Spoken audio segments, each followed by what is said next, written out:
On July 26, 1981, the government of the United States of America committed an unprecedented act. Congress officially returned the gift. It was not just a souvenir. It was the most luxurious private estate on the continent. 126 rooms, 58 bedrooms, 33 bathrooms finished with gold. The Mar-a-Lago estate in Florida. For 8 years, this house stood empty. It rotted under the humid tropical sun. Federal officials calculated that maintaining this monster cost taxpayers $1 million annually, and were horrified. Even the richest country in the world did not have enough money to pay the bills of the dead mistress. This was irony worthy of a Greek tragedy. The woman built this palace as a winter residence for presidents, as a monument to her greatness that was supposed to stand for centuries. But in the end, her dream turned out to be too expensive even for the White House. Welcome to the story of Marjorie Merriweather Post. You know this house. Today, its facade flashes in every news broadcast. You see it against the backdrop of red baseball caps and Donald Trump's political scandals. But long before it became the headquarters of the 45th president, it was the personal cage of the richest woman of her time. A place where the gold on the walls was real and happiness was artificial. When Marjorie died in 1973, her fortune was estimated at $200 million. Adjusted for today's rate, that's $1.5 billion. But numbers lie. They don't show the real scale. For modern billionaires, money is numbers on servers. For Marjorie, money was physical matter. She owned not stocks, but the world. She was the only American woman who could look Joseph Stalin in the eye, sitting at the table in famine-stricken Moscow of 1937, while diamonds that once belonged to the executed Queen Marie Antoinette dangled from her ears. She created the frozen food industry, changing the way all humanity eats. But she herself could not stomach the betrayals of those she loved. 4 husbands. Each subsequent marriage was more luxurious and more catastrophic than the previous one. The first marriage was a youthful mistake. The second made her a social lioness. The third turned her into a diplomatic icon, while her husband openly cheated on her with the wives of his subordinates. The fourth ended in the most humiliating scandal in high society history, when 70-year-old Marjorie received an envelope with photographs by mail. On them, her husband was entertaining himself with young men in that very pool where she hosted charity balls. This is not a story about breakfast flakes, and not about beautiful dresses. This is a court record of how big money corrodes the soul like acid. We will see how the empire was built on the blood and nerves of her father. We will walk the corridors where 3 ships brought stone from Genoa to satisfy one woman's whim. We will peek into the safes where imperial Fabergé eggs were stored, bought from the Bolsheviks at scrap prices. Marjorie Merriweather Post lived 86 years. She was born in an era when telephones were a rarity, and died when people were already walking on the moon. She tried to buy immortality through her houses, her collections, and her receptions. But in the end, when the coffin was being lowered into the ground, her main creation, Mar-a-Lago, turned out to be unwanted by anyone. The walls, soaked in vanity, were rejected by the state. How did it happen that the heiress who held the keys to the world ended her life surrounded by servants who were closer to her than her own children? Why was her daughter, the famous actress Dina Merrill, deprived of part of the inheritance? And what is the real price of a ticket to high society if you pay not with dollars, but with human dignity? To understand how this colossus fell, we need to go back, not to the ballrooms of the 50s, but to the dust and dirt of the late 19th century, to where it smelled not of French perfumes, but of cheap coffee and despair. To where a man named Charles William Post decided that he had no right to be poor, even if it killed him. 1891. The city of Battle Creek, Michigan. If you had been there at that time, you would not have smelled money. You would have smelled iodine, enemas, and boiled cabbage. It was the capital of American hypochondria, a place where the sick, desperate, and dying flocked to get into the famous sanatorium of Dr. John Harvey Kellogg. Among these shadows, in a wheelchair, sat a 37-year-old failure. His name was Charles William Post. He was bankrupt. His first business venture, a blanket factory in Illinois, had gone bust. His nervous system was depleted to the diagnosis of neurasthenia, and his stomach refused to accept food. He weighed less than 60 kilograms and looked like a skeleton wrapped in an expensive but already worn suit. Walking beside the wheelchair was his 4-year-old daughter Marjorie. Her small hands pushed the wheels in which her father sat, a man who believed his life was over. This is a critically important moment. All that insane wealth we will see later, Fabergé eggs, yachts the size of destroyers, balls for 300 guests, all of it was not born from success. It was born from the fear of death and hunger in that very year in Michigan. Charles Post had no money for treatment from Dr. Kellogg. He was housed in the cheap boarding house La Vita Inn, where he lay staring at the ceiling and listening to the rumbling of his sick stomach. But it was this pain that became the catalyst. Post was an inventor by nature, an engineer of chaos. He realized that caffeine was killing his stomach, and if coffee was poison, then the world needed an antidote. In an old barn, having bought a used peanut roaster, a coffee grinder, and a batch of wheat with molasses, he began brewing his black gold. He called it Postum. It was a grain beverage meant to replace coffee. In taste, it resembled burnt bread crust, but Charles Post was not selling taste. He was selling salvation. He became the father of modern marketing. He was the first to understand that people pay not for the product, but for the solution to their problems. He spent his last cents on newspaper ads with frightening headlines, "Coffee is a drug," or "Why is your husband a failure? Maybe it's his breakfast." This was cynicism of the highest order. He frightened the nation to sell it bran. And it worked. In 1895, he was nobody. By 1902, his net profit exceeded $1 million a year. Adjusted for today, that's about $35 million in annual net income. He built a city within a city. The Postum Cereal Company factories operated 24 hours a day. Trains loaded with his boxes fanned out across all of America. Little Marjorie grew up right in the center of this hurricane. She was not a typical heiress hidden behind velvet curtains. Her father took her to board meetings when she was only 10 years old. He led her through the workshops where there was noise and grain dust. He told her, "You must know where every cent comes from." Charles Post wanted a son. He craved an heir who would continue his work, tough and uncompromising. But he had only Marjorie. And so he decided to reforge her. He hired boxing trainers to teach her to take a punch. He forbade her to cry. He taught her that the only crime in life is to be weak. She adored him. For her, he was not just a father. He was a god who created the universe out of nothing.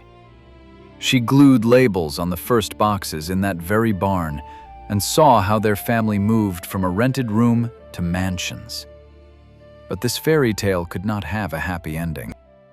Money cured Charles Post's bank account, but not his demons. By 1914, the empire was at its peak. Post's fortune was estimated at tens of millions. However, the old stomach pain returned. Doctors threw up their hands. Physiologically, he was healthy, but his brain sent signals of agony. He was convinced he was dying. He stopped eating. The man who fed America breakfasts himself died of hunger, sitting at a mahogany table. On May 9, 1914, in his residence in Santa Barbara, California, Charles William Post made the last decision of his life. He was only 59 years old. He could no longer endure the pain. He waited until his wife and doctor left the room. According to the police report, at 1 p.m., a shot rang out. Servants who rushed into the bedroom found him with a still smoking hunting rifle. He shot himself in the mouth.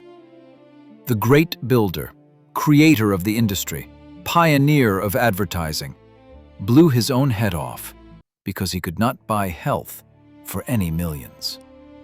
At that moment, when the echo of the shot faded in the mansion's corridors, the 27-year-old Marjorie Merriweather Post stopped being a daughter.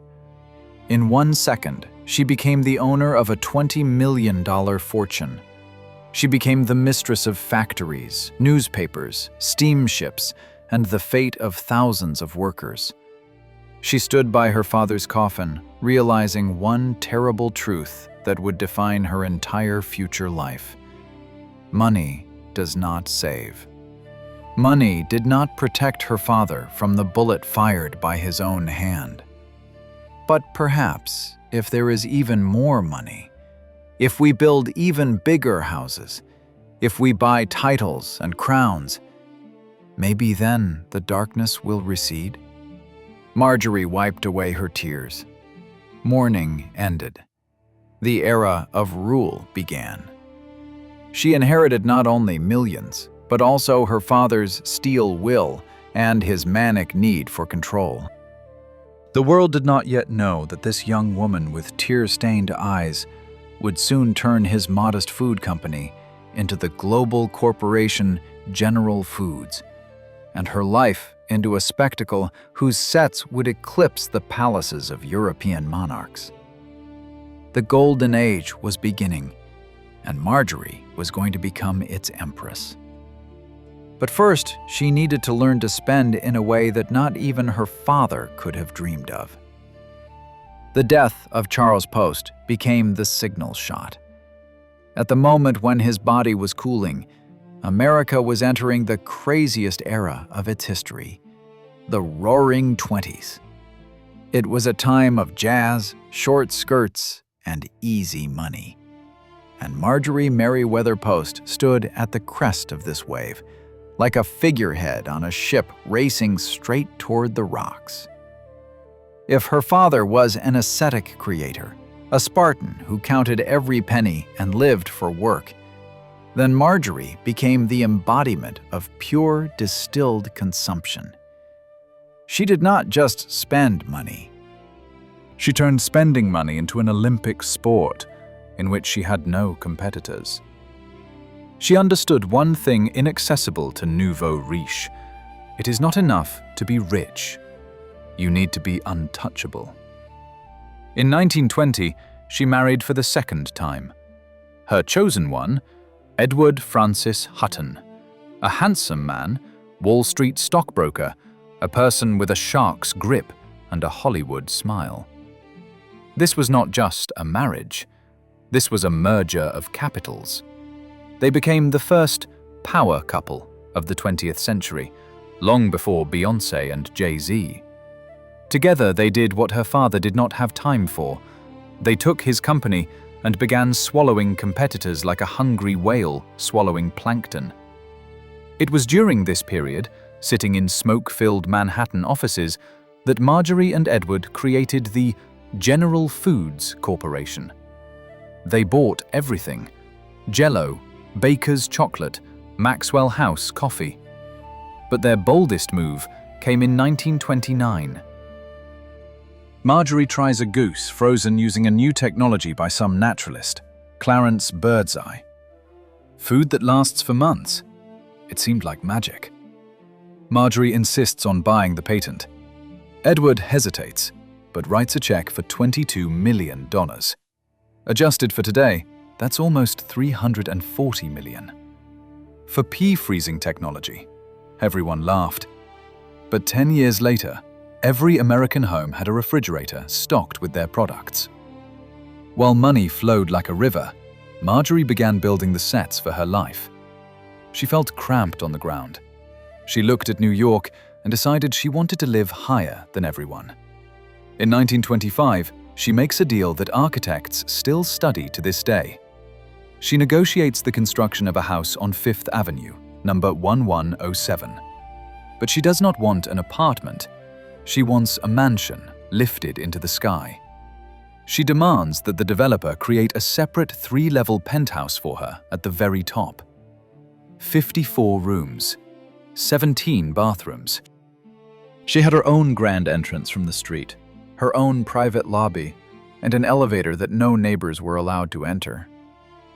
Imagine this level of isolation. Living in the center of an overcrowded metropolis, she created a system in which she could go years without seeing a single stranger, except for her servants. Her apartment had a fur-storage cold room, a wine cellar, and a silver room. When guests came to her, they entered not an apartment, but Versailles hovering over Central Park. But even the sky was not enough for her. She needed the sea. Together with Hutton, they built the yacht Hussar 5, which later became the legendary Sea Cloud. It was the largest private sailing vessel in the world. 4 masts rising into the sky to 60 meters, hull length 109 meters, crew 72 people. Note, 72 sailors and officers to serve one family. The yacht's interiors shocked even European monarchs. Marjorie personally designed every cabin. Her own onboard bathroom was carved from a single block of Carrara marble, and the faucets were made of gold in the shape of swans. In the sea, where salt water corrodes everything, she demanded golden plumbing. This was a challenge to the elements. She introduced a strict, almost military protocol on board. Sailors had to wear spotless white uniforms, which they changed twice a day. No noise, no kitchen smells. Life on the yacht was supposed to look as if food and drinks materialized from the air at the wave of a magic wand. This was the Golden Age in all its glossy splendor. It seemed the party would never end. Marjorie and Edward hosted costume balls, where guests dressed in outfits from the era of Louis XVI, unaware of the terrible irony that those French aristocrats ended their lives on the guillotine. But behind the facade of marble and gold, cracks were already beginning to appear that could not be covered even with millions of dollars. Marjorie was obsessed with control. She controlled the menu, the room temperatures, the flower arrangements, and her husband's life. Edward Hutton, a financial genius, began to tire of the role of prince consort to an all-powerful queen. In their perfect penthouse hung a silence broken only by the clink of crystal. Marjorie believed she had built paradise, but in reality, she was erecting a golden cage. She did not yet know that the era of unrestrained revelry was coming to an end. The calendar showed October 1929. The stock market telegraph that stood in her husband's office would soon begin tapping out the funeral march for the American economy. But it did not touch Marjorie Post. She was too rich to notice the Great Depression. While people stood in lines for free soup, she was choosing a new service from Sèvres Porcelain. This was the beginning of her social war, a war in which her main weapons would become concrete, stone, and incredible, overwhelming arrogance. In the world of big money, there exists an invisible but insurmountable wall. On one side of this wall are the old money, descendants of the first settlers, Astors, Vanderbilts, people whose ancestors arrived on the Mayflower. They speak quietly, dress restrainedly, and despise anyone who works for wealth. On the other side, new money. Noisy, flashy, smelling of oil, steel, or, in Marjorie's case, grain. For the high society of New York and Palm Beach, Marjorie Merriweather Post was an upstart. They whispered behind her back. Duchesses and matriarchs of social clans called her the Princess of Dry Breakfasts. There was poison in this nickname.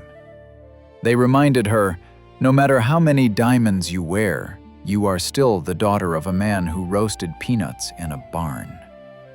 She was not invited to closed dinners. She was ignored at the opera. Any other woman would have broken. Marjorie did otherwise. She decided not to knock on closed doors. She decided to build her own palace, so huge and shining that all other houses next to it would look like servants' quarters. This was a scorched earth tactic, only instead of napalm, she used gold leaf. The battlefield became Palm Beach, Florida. In the 20s, it was a closed club for the elite. The architectural style here was dictated by Addison Meisner. He built elegant, restrained villas in the Spanish style. But Marjorie did not want restraint. She wanted spectacle. For the construction of her main weapon, the Mar-a-Lago estate, she did not hire just an architect. She hired a theatrical decorator. Joseph Urban was the set designer for the Ziegfeld Follies on Broadway and decorator for the Metropolitan Opera. Imagine this level of cynicism. She was not building a house for living. She was building a stage where she would be the main actress. In 1924, bulldozers entered the jungles of Florida. Construction lasted 4 years. It was madness that cannot be justified by common sense. Marjorie chose a plot between the ocean and the lake, hence the name Mar-a-Lago, from sea to lake. But Florida limestone seemed too plain to her. She ordered 3 ships loaded with Doric stone straight from Genoa, Italy. When the stone arrived, it turned out there was too much of it. It would have sufficed to build a small European castle. She wanted antique tiles, not just stylization, but real history. Marjorie bought 36,000 antique Spanish tiles from the 15th century. Rumors circulated that her agents literally dismantled roofs and floors in impoverished noble houses in Spain to pack them into crates and ship them to Florida. The interiors of Mar-a-Lago were a slap in the face to the good taste of old money. The living room was an exact copy of the hall in the Chigi Palace in Rome. The ceilings were covered with so much gold that on a sunny day it hurt to be in the room without dark glasses. In the dining room, she installed a Florentine table 9 meters long, inlaid with semi-precious stones. When construction finished in 1927, the budget amounted to $7 million. Adjusted for the 2024 rate, that's $125 million. And that was just the walls, not counting the furniture, paintings, and tapestries, which cost just as much. Old money was horrified. They called the house vulgar, gaudy, theatrical. But they came. Curiosity defeated snobbery. The opening of Mar-a-Lago became the day of capitulation for the Palm Beach elite. When guests crossed the threshold, they entered a world where reality was cancelled. The walls were hung with 16th-century Flemish tapestries that Marjorie had saved from the dampness of European castles.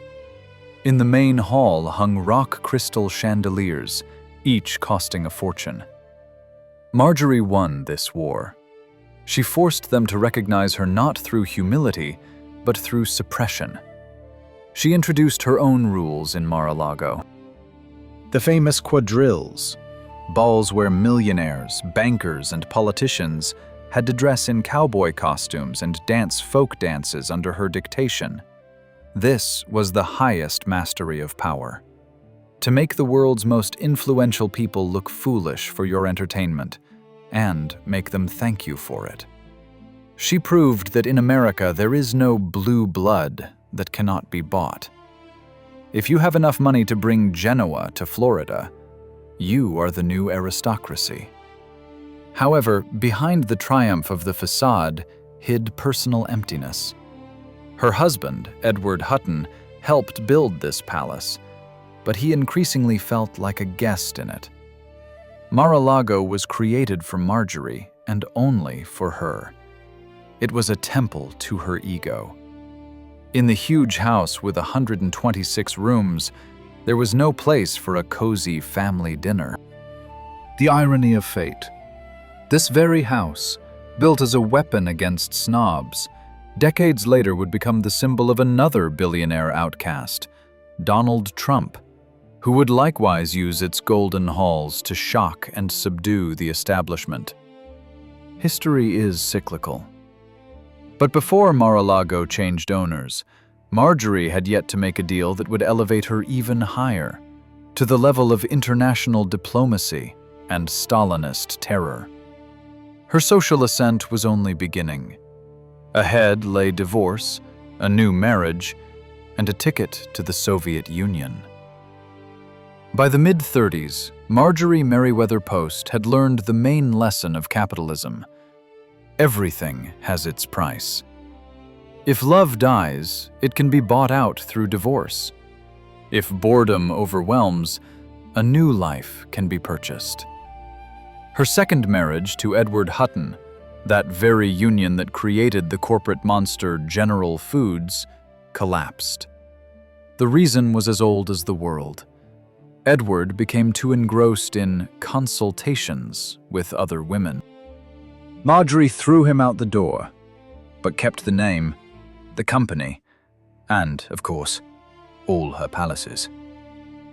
At 50, most women of that era put on a mob cap and prepared to babysit grandchildren. Marjorie put on diamonds and went hunting. She did not need just a husband. She needed status that could not be bought on the stock exchange. She needed access to history. And she found him. Joseph Edward Davis. This was the deal of the century, framed as a romance. Davis was not an aristocrat. He was a lawyer and politician, a close friend of President Roosevelt. He had ambitions, but no money to fund them. Marjorie had money capable of covering the budget deficit of a small country, but she lacked political weight. This was a classic symbiosis. She gave him a check, he gave her a ticket to the big game. In 1936, President Roosevelt appointed Davis as U.S. ambassador to the Soviet Union. For anyone else, it would have been exile. The USSR of 1937 was the epicenter of hell on earth. The Great Terror was underway. Stalinist purges were in full swing. People disappeared at night. Moscow was a gray, hungry, frightened city where even the air was saturated with paranoia. But for Marjorie Post, it became the greatest shopping tour in history. She did not intend to live like the wife of a Soviet ambassador. She intended to live like a czarina arriving for an inspection. Her arrival in Leningrad resembled the invasion of an alien civilization. Her yacht, Sea Cloud, entered the port, a snow-white leviathan against the backdrop of rusty Soviet barges. On the deck stood sailors in dress uniforms, and in the holds lay what Marjorie could not imagine surviving without in the land of the Bolsheviks. Ponder this list. She brought with her 2,000 pints of frozen cream because she feared Soviet bacteria, 25 industrial General Electric refrigerators, tons of prime meat, and, of course, her jewels. She settled in Spaso House, the residence of the American ambassador in Moscow. Seeing the dreary interiors, Marjorie ordered everything redone. She tore off the boring wallpapers from the walls and covered them with bright fabrics. She brought her own chefs. At receptions where Soviet marshals and commissars attended, many of whom would be executed a month later, they served food that had been forgotten in the USSR 20 years earlier.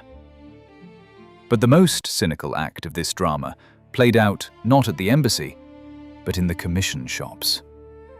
The Bolsheviks desperately needed currency. To buy machine tools and factories from the West, Stalin ordered the sale of the Romanovs' legacy. Churches were plundered, palaces emptied. Gold, silver, icons, and crowns were carted to Torksin stores. Trade with foreigners. Entrance was closed to Soviet citizens. For Marjorie Post, it was Ali Baba's cave. While the wives of enemies of the people stood in lines for bread, Marjorie walked between counters piled with the treasures of the destroyed empire. She bought everything. She was not buying just things. She was buying someone else's blood and history. It was there that she acquired the item that would become the symbol of her collection, the wedding crown of Empress Alexandra Fyodorovna. That very crown in which Russian czarinas were crowned. The Bolsheviks sold it as scrap precious metals and stones. Marjorie bought it, fully aware that its last owner had been shot in the basement of the Ipatiev house, along with her children. She snapped up imperial porcelain commissioned by Catherine the Great. She redeemed Fabergé Easter eggs that Nicholas II had given to his mother. The price? Laughable. She paid cents for what was worth thousands. This was a looting deal. One empire buying the corpse of another empire at fire sale prices. Marjorie felt no guilt. She felt the thrill of a collector. She called it saving art. In some sense, she was right. If not for her, much of it would have been melted down. But the picture remained surreal. The American queen of dry breakfasts, adorned with Marie Antoinette's diamonds, dines in Moscow, discussing the weather with Molotov and Vyshinsky, the prosecutor who signed death sentences by the thousands. Her husband, Joseph Davies, at that time played the role of a useful idiot. He attended show trials of Trotskyists and wrote reports to Washington justifying Stalin. He said the purges were necessary for the country's security. Marjorie did not care. Politics did not interest her. What interested her was the pink diamond in the display case and how to best organize the next ball. This chapter of her life reveals the true nature of her wealth. It was absolutely hermetic. Reality did not penetrate inside. Famine, executions, terror, all of it happened somewhere out there, beyond the windows of her limousine. Inside, music always played, and chilled champagne was served.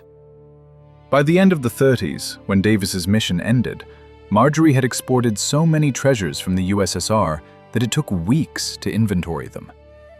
She returned to America not just as a rich woman. She returned as the custodian of Tsarist regalia. She had effectively bought herself the title of successor to the Romanovs, without a drop of blue blood in her veins. But the triumph of diplomacy proved brief. The world was rolling toward World War II, and although Marjorie managed to buy the Empress's crown, she could not buy the love of her ambassador husband. Their marriage, entered into as a business deal, began to crack at the seams. Joseph Davies had gotten from her everything he wanted: fame, money, positions. Now she began to irritate him. An aging, domineering woman who believed the entire world was her personal staff. She built a fortress of things around herself, but things, even if they belonged to czars, are cold to the touch. Her huge houses were growing colder and colder. Soon she would begin building her last, most grandiose monument to loneliness, trying to fill the void with museum exhibits. War loomed. And betrayal loomed, which even she could not foresee. By the mid-50s, Marjorie Merriweather Post finally realized that people disappointed her. Husbands cheat, children grow up and demand independence, friends envy. The only thing that never betrays is things. Cold marble, cut diamonds, hand-painted porcelain. They are eternal, they are obedient, and they always shine if polished properly. After the divorce from her third husband, Ambassador Davies, Marjorie decided to build her final bastion. She was almost 70 years old. Most people at this age seek a quiet cottage by the lake. Marjorie bought the Hillwood estate in Washington, 25 acres of land in the center of the capital. This was no longer just a house. It was a mausoleum in life. Marjorie designed Hillwood from the very beginning not as a residence, but as a future museum. Imagine the psychology of a person who has breakfast, knowing that the cup in his hand is a museum exhibit. Who walks on carpets, knowing that in 20 years, tourists with audio guides will walk here.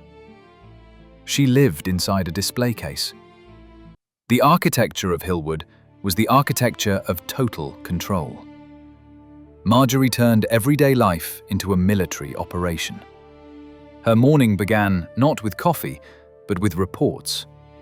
The estate's staff consisted of more than 30 people: butlers, footmen, maids, cooks, gardeners, and even a special person responsible for the preservation of the silver. It was a small, sovereign state within the United States of America. Here reigned the Post Protocol. It was stricter than at the court of the English Queen. Every action was regulated. Flowers in vases had to be changed daily, and they could only be cut at a specific time of day so that the buds were in perfect tone. If a footman placed a plate a centimeter further from the edge of the table than prescribed by the instructions, it was considered sabotage. Marjorie kept special ledgers, dinner books.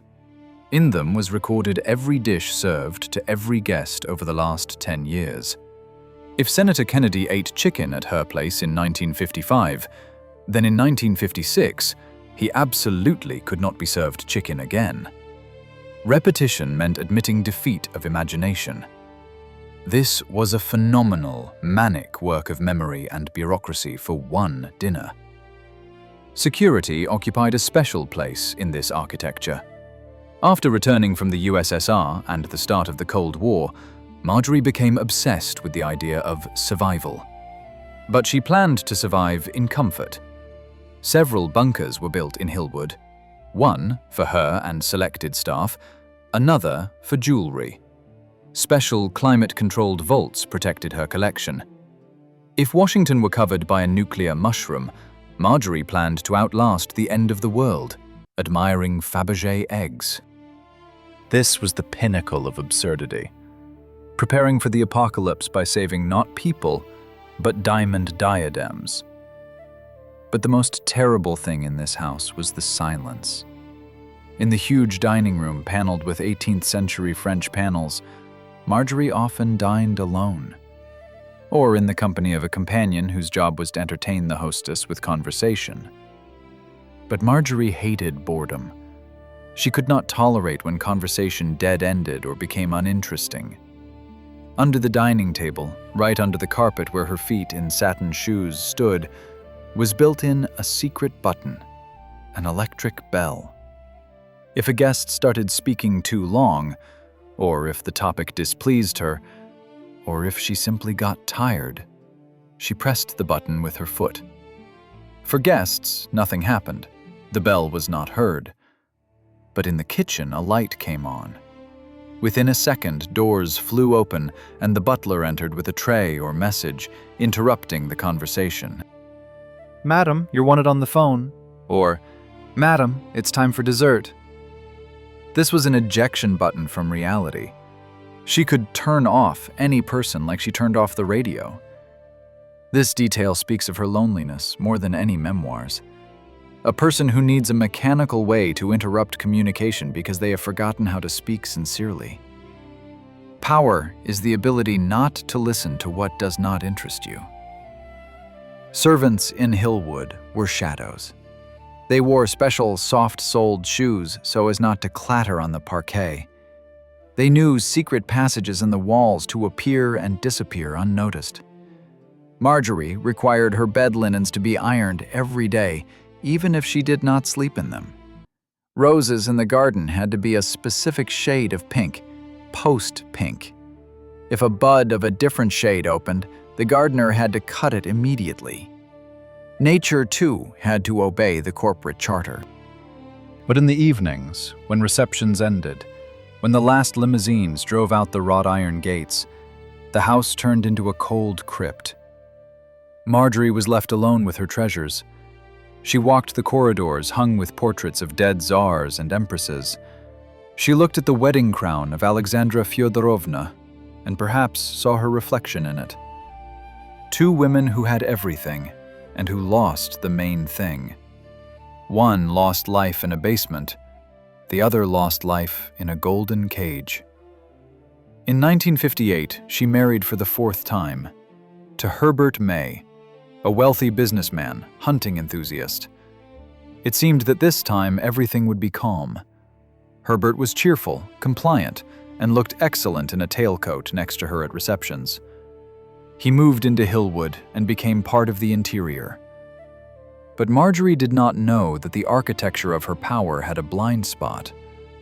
She controlled the menu, flowers, and air temperature, but she could not control what happens when she falls asleep. Herbert May, the ideal fourth husband, began leading a double life right under the nose of his all-powerful wife. And this secret would destroy the last illusion of family happiness that Marjorie had so diligently built. The walls of Hillwood, meant to protect her from the outside world, would prove useless against the betrayal that already lived inside. Rot had already penetrated the foundation. Soon, thunder would strike, and it would come in the form of an ordinary mail envelope. The early 1960s. America was entering the era of color television, the moon landing, and the sexual revolution. But in Marjorie Merriweather Post's estates, time had stopped somewhere in 1910. She continued to live by rules written by dead people for a non-existent world. She demanded that men wear tuxedos to dinner, even when the rest of the world was changing into jeans. Outwardly, everything looked impeccable. Marjorie and her fourth husband, Herbert May, seemed like the ideal couple on magazine covers. They smiled, holding hands on the terrace of Mar-a-Lago. Herbert, stately, gray-haired, always gallant, seemed like the very quiet harbor she had sought for half a century. But behind these smiles hid rot that ate away at the empire's foundation faster than termites eat wood. The first crack did not come from her husband, but from flesh and blood. From her younger daughter, Nadenia Hutton. Nadenia was the only one who inherited Marjorie's beauty and her grandfather Charles's stubbornness. But she did not want to be a social lioness. She did not want to spend her life choosing guest seating. She wanted to be an actress. In Marjorie Post's world, this was tantamount to wanting to become a streetwalker. In the 19th century, whose mentality Marjorie lived by, actresses entered the house through the back door. The conflict was brutal. Marjorie used her main weapon, money. She threatened to disinherit her daughter. She shouted that the Post name would not appear in the credits of cheap films. Nadenia struck back. She changed her last name. She became Dina Merrill.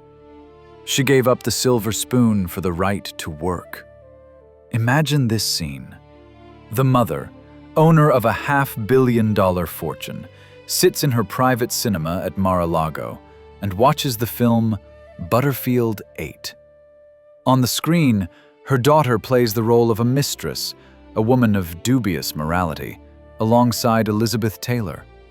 For Marjorie, this was public humiliation.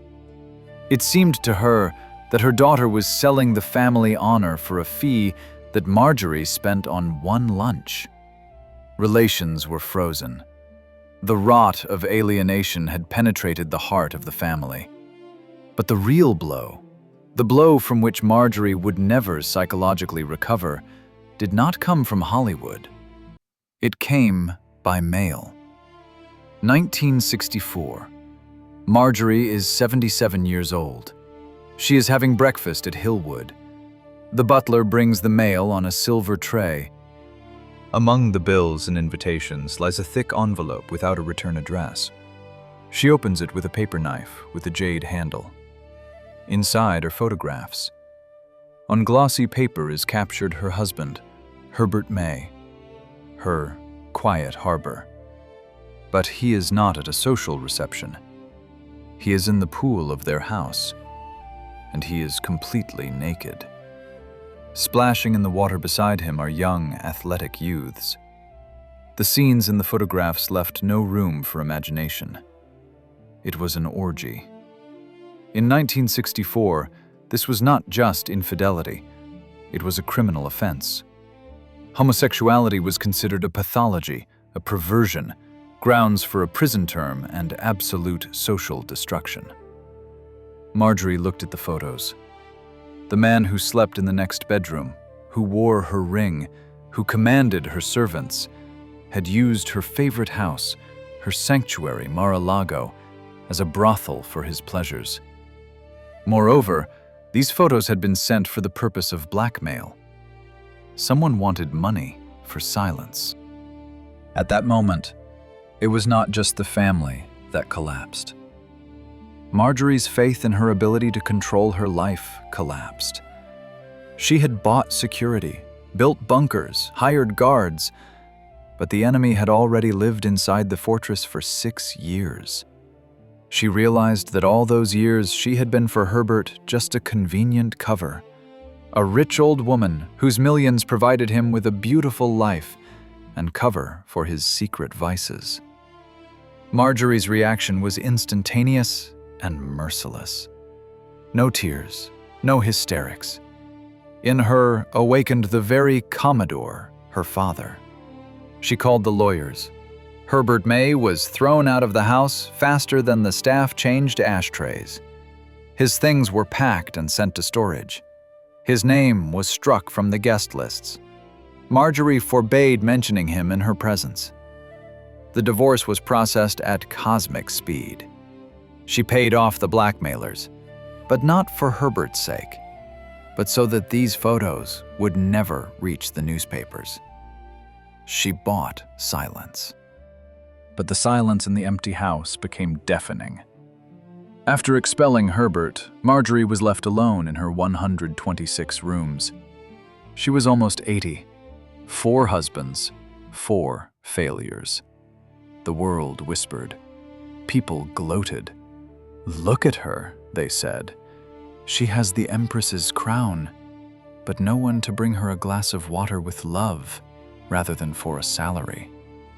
It was then that her health began to fail. Rot reached the body. She began having problems with her hearing. The great hostess who conversed with kings now often smiled inappropriately because she simply could not hear the question. But she refused to wear a hearing aid in public. It was a sign of weakness.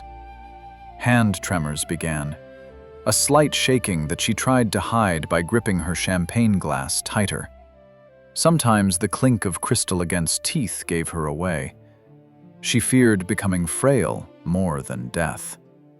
She increased the staff of servants.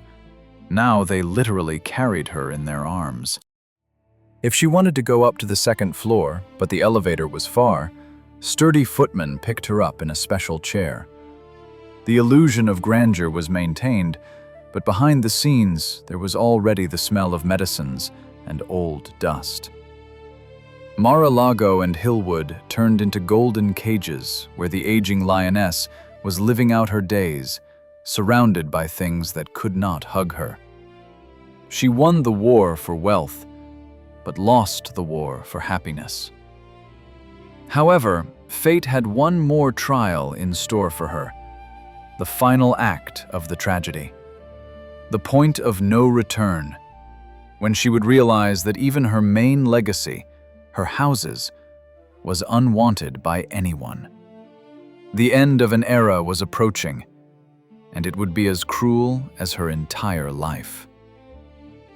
The late 60s and early 70s became a time of bitter realization for Marjorie Merriweather Post.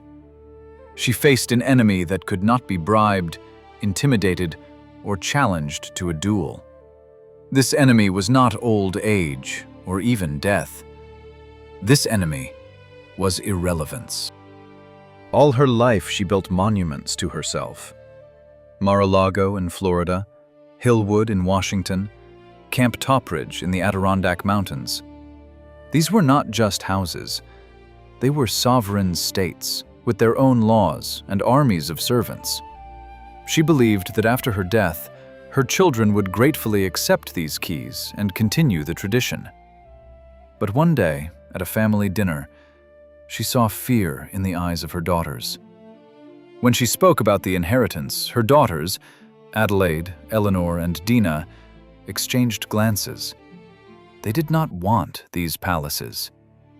For them, Mar-a-Lago was not paradise, but a financial guillotine. Maintaining the Florida estate required about $1 million a year, at the rate of that time. In today's money, that's almost $8 million annually, just for mowing lawns, cleaning the pool, and security, even if no one lives there. This was the mathematics of the curse. Marjorie realized she had created monsters that no one except her could feed. Her real estate empire was doomed to division and auction sale. For a woman who spent half a century creating her world, the thought that strangers would sleep in her bedrooms and eat from her plates was unbearable. And then she came up with her last, most desperate plan. If the children cannot take these houses, the state must take them. She decided to gift Mar-a-Lago to the U.S. government. In her imagination, it looked perfect. President Richard Nixon would receive world leaders in her living room, under her chandeliers, sitting in her chairs. This would immortalize the Post name forever. She would become the Mother of the Nation, the hostess of the Winter White House. She began lobbying Congress with the same ferocity with which her father once sold coffee substitutes. She arranged lunches for senators. She pulled the levers of influence. And in October 1972, she won. President Nixon signed the law accepting Mar-a-Lago as a gift from Mrs. Post. This was her last triumph. She sat in a wheelchair, deaf, weak, but with a victorious smile. She thought she had outsmarted time. She did not know that it was a Pyrrhic victory.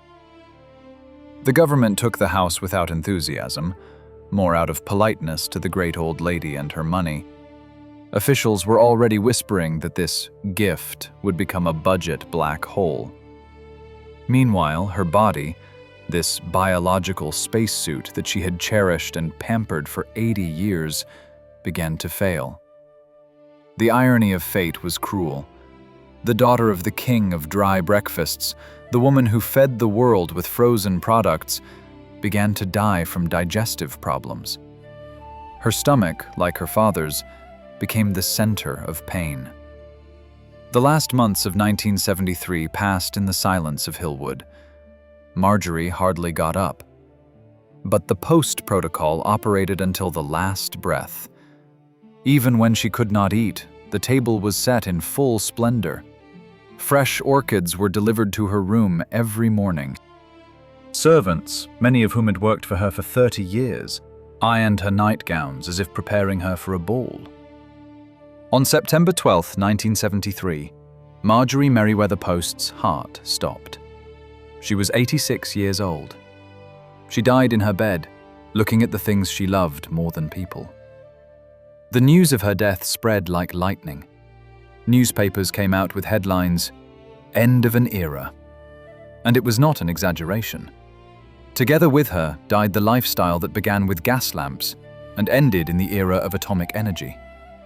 The funeral was modest by her standards, but symbolic. Her ashes were buried in the garden of Hillwood, at the base of a granite stele. She remained in her museum forever, becoming its main exhibit. But the real tragedy unfolded immediately after the farewell speeches fell silent. As soon as the body was carried out, the lawyers opened the will, and reality crashed down on the heirs like a cold shower. Marjorie left generous funds. She took care of the servants. But she left behind infrastructure designed for an empress's life. The US government, which received the keys to Mar-a-Lago, conducted the first inspection. Federal agents walked through the gold-paneled halls and shook their heads. Guarding the president in a house with 126 rooms and dozens of entrances was a nightmare for the Secret Service. Heating and cooling this palace cost more than maintaining the real White House. The gift turned out to be a Trojan horse. In Washington, officials began looking for a way to return the gift. At Hillwood, which was supposed to become a museum, curators clutched their heads, trying to figure out how to preserve thousands of fragile Russian art items. And Marjorie's daughters, freed from their mother's tyranny, sighed with relief and horror at the same time. The point of no return had been passed. Marjorie's personality, which by force of will held this universe in order, disappeared. Gravity disappeared. And the magnificent debris of her empire began a slow, agonizing fall. Instead of becoming the Winter White House, Mar-a-Lago would end up abandoned. For 8 years, it would stand empty, overgrown with mold, while the government litigated to get rid of it. Birds would begin nesting on the balconies where dukes once danced. The gold would start to dull. Marjorie's great dream of immortality through real estate collided with bureaucracy and economics. She died confident that her name would live forever in government acts, but the world was preparing to strike her out, sell off her collections, and forget, like a nightmare, the mad spending of the Gilded Age. Ahead was collapse. The Great Fall, on the ruins of which a new predator would appear. Imagine a picture worthy of Stephen King's pen. 1980. The huge wrought iron gates of Mar-a-Lago locked with rusty chains. On the driveway, where Rolls-Royces of ambassadors and kings once parked, weeds are breaking through. Inside, in the halls, where the walls are covered with gold leaf, there stands a dead, humid silence. Air conditioners are turned off to save money. Florida's tropical heat slowly but surely begins to devour the masterpieces. Mold creeps over the 16th century Flemish tapestries. The parquet floor, on which the heels of the world's richest women clicked, begins to warp from dampness. Marjorie Merriweather Post's great dream of the Winter White House turned into America's most expensive haunted house. The government of the United States of America, which received this palace as a gift, behaved like an ungrateful relative. Neither President Nixon, nor Ford, nor Carter ever stayed here overnight. For the Secret Service, this house was a nightmare. Too many windows, too many open spaces. It could be shot at from the sea and from the air. Moreover, the annual maintenance cost the budget $1 million. Adjusted for the 2025 rate, that's almost $4 million of taxpayers' money thrown away on trimming bushes and polishing marble in an empty house. In 1981, the US Congress committed a humiliating act. They voted to return the gift. The government officially stated, "We don't need it. Take it back." The keys to the 126 rooms were thrown back into the hands of Marjorie's daughters. For the heiresses, Dina Merrill and her sisters, this was a catastrophe. They received back not an asset, but a liability of monstrous proportions. They were rich, yes, but even their trust funds could not indefinitely cover the costs of maintaining this leviathan. They paid property taxes, insurance, and security salaries while the house stood empty and rotted. The only possible decision was made: sell. Mar-a-Lago was put on the market for $20 million. It seemed like a fair price for a palace that was built for $7 million in the 20s, but the real estate market was silent. No one wanted to buy this monument to vanity. The old money of Palm Beach looked at the mansion with contempt. For them, it was too vulgar, too huge, too expensive to maintain. The new money preferred building modern villas with panoramic windows and smart electronics, rather than living in a museum where you couldn't hang a plasma on the wall without damaging a 15th century fresco. The house hung on the market for a year, 2, 3. The price was lowered, but there were no buyers. The city authorities of Palm Beach were already rubbing their hands, hoping that the heirs would give up, demolish the palace, and sell the land for elite cottage development. This would have been the end of the story. Bulldozers would have torn down the tower from which Marjorie looked at the ocean, and the history would have been erased. And then, the predator stepped onto the stage. His name was Donald Trump. He was 39 years old. He was the embodiment of everything the old aristocracy hated, and everything Marjorie secretly admired: audacity, drive, and absolute confidence in his right to own the world. Trump flew to Palm Beach not for history.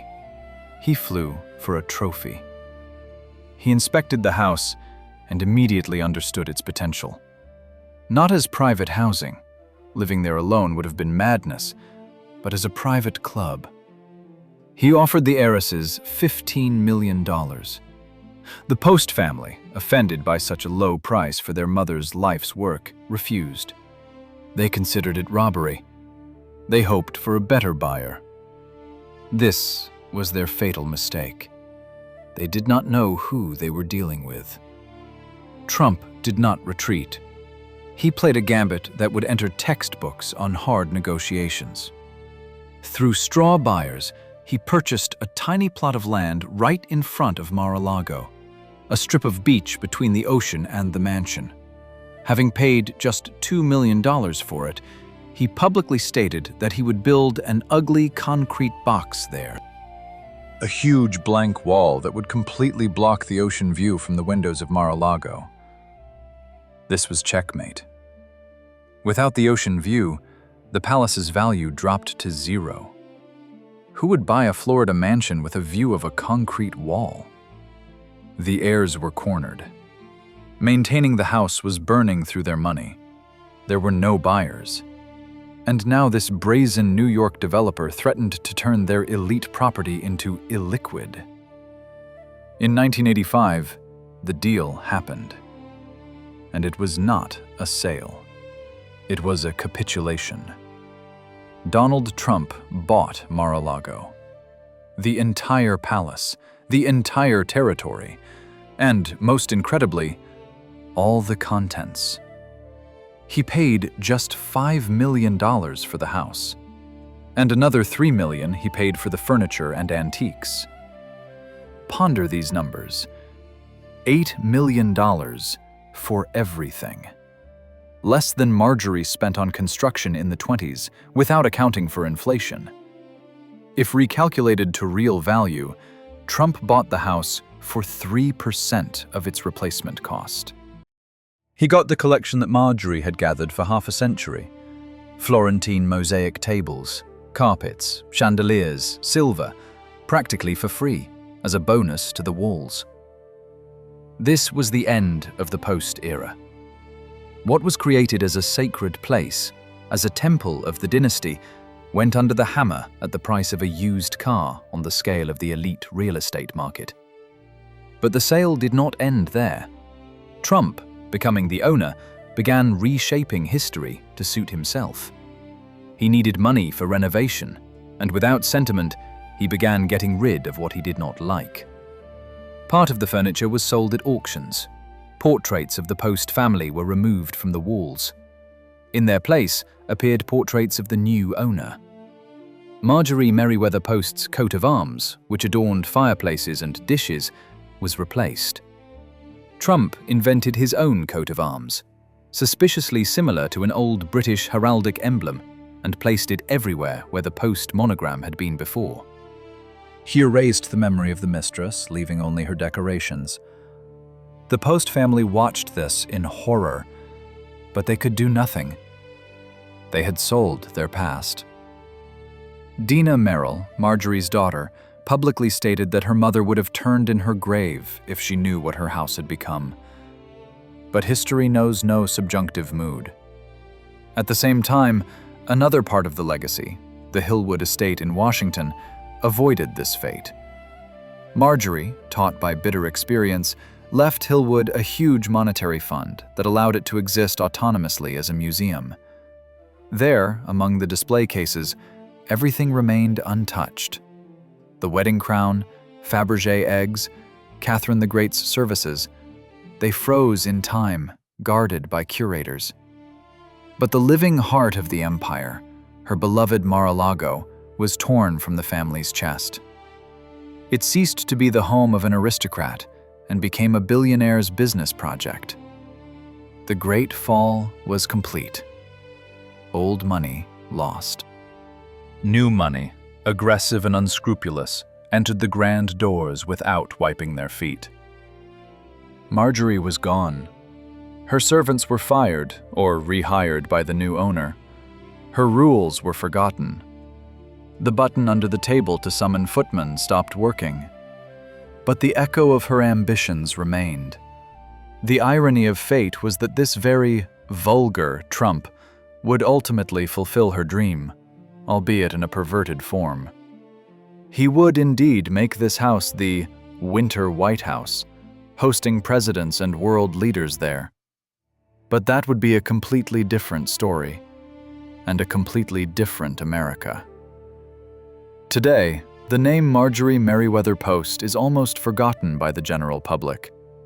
If you stop a passerby on Times Square and ask who she is, most likely you will not get an answer. But the paradox is that we live in a world that she helped create. And every day we look at the walls that she erected. Her main creation, Mar-a-Lago, became the most famous private house on the planet. But not as a monument to her taste, but as a symbol of a new, aggressive era. Marjorie's dream came true in the most perverted way. She wanted her house to become the Winter White House, and it did. Presidents really make decisions there that affect the fates of the world. Decrees are signed there, and summits are held. But if Marjorie's ghost walked through these halls today, it would be horrified. Instead of quiet conversations to the sound of a harp, political rallies roar there. Instead of refined quadrilles, where everyone is dressed in historical costumes, people in red baseball caps walk there. Donald Trump, who bought her dream at fire sale prices, erased her personality, but used her decorations to build his own myth. This is the greatest irony of fate. An aristocratic, snobbish house, built to exclude commoners, became the headquarters of populism. And what happened to her other pride? The yacht Sea Cloud? That very four-masted giant, where the crew changed uniforms twice a day, and the faucets were made of gold? It did not rot or get scrapped for metal. It is alive. Today, it is an elite cruise liner. Any of you who has an extra $5,000 can buy a ticket and spend a week in the cabin where Marjorie slept. What was the holy of holies, accessible only to kings and diplomats, is now sold in tourist brochures. Dentists from Arizona and accountants from London sleep in her bed and take selfies in her marble bathroom. This is the democratization of luxury that she feared so much. Exclusivity died. Only the price tag remained. But there is one place where the spirit of Marjorie Merriweather Post still holds the line. It is the Hillwood Estate in Washington. There, among 25 acres of gardens, time froze in 1973. According to her will, not a single item was moved even an inch. In the display cases, the diamond crown of the Empress and Fabergé Easter eggs still shine. Daily, hundreds of tourists put on shoe covers and walk on her parquet. They look at her portraits, her dresses, her porcelain. However, this is dead beauty. Hillwood is not a house. It is a mausoleum of thingism. Visitors admire the wealth, but they do not feel warmth. They see the cold gleam of gold that outlived its mistress. It is a monument to loneliness. All these thousands of items, saved from the fire of the Russian Revolution and shipped across the ocean, are now just inventory numbers in a museum catalog. And what about the people? What happened to the dynasty? The General Foods Company, the empire built on the blood and nerves of her father Charles, has long dissolved in global mergers and acquisitions. Today, the brands created by the Post family belong to faceless transnational corporations. The surname Post remains only in small print on boxes of cereal that millions of people buy, without even suspecting that behind this name lies the tragedy of one family. Her daughter, Dina Merrill, died in 2017. She was the last thread connecting that era to the present. Dina became a successful actress and philanthropist, proving to her mother that a woman can not only spend, but also work. But with her passing, the living memory of the Gilded Age finally faded. Marjorie's grandchildren and great-grandchildren live a quiet life of wealthy people. They sold the remnants of real estate, divided the trust funds, and dissolved into the crowd. None of them tried to repeat the scale of their grandmother. They learned the lesson. Being an emperor in a democratic country is too heavy a cross. The story of Marjorie Merriweather Post is the story of the price we pay for trying to buy immortality. She was born in a world where her father pushed a cart with grain into an old barn, dreaming simply not to die of hunger. She died in a world where her name was a synonym for unimaginable luxury. She walked the path from the daughter of a sick inventor to a woman who dined with Stalin and built palaces. But what remained in the dry residue? The golden servant call button under the table, which no longer works. The crown of the murdered empress in bulletproof glass. And the huge house in Florida, which now bears another person's name. In the finale, we return to the beginning, to that little girl in Michigan who looked at her father and believed that if you earn enough money, the pain will go away. Marjorie's life proved the opposite. Money can buy marble from Genoa, carpets of Louis XVI, and even a piece of another country's history. But it cannot buy immunity from betrayal, insurance against oblivion, and a guarantee that your children will be happy in the golden cages you built for them.